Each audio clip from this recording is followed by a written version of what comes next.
Do you want to know how you can log into your Fairway Payroll account? If yes, then this video is for you. Hello and welcome to How to Log In. It's your host back again with yet another interesting tutorial video. In this video, I'm going to teach you how you can log into your Fairway Payroll account.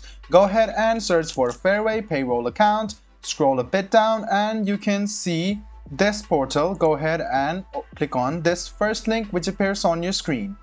After that, it will take you to the official login portal of Fairway Payroll.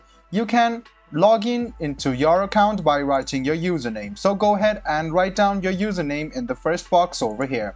After you write down your username, go to the second box and write down your password. Then check your password by clicking on this icon over here, and the final step is to click login.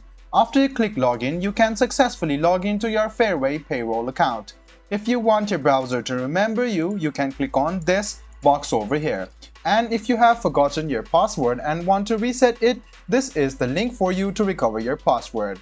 I hope this video about how you can log into your Fairway Payroll account was helpful for you. If you still have any kind of confusion, please do mention us on the comment section down below. Like the video, subscribe to the channel, and do hit the bell button for more. Hope to see you in the next video as well. Until then, goodbye, take care, and make sure you enjoy.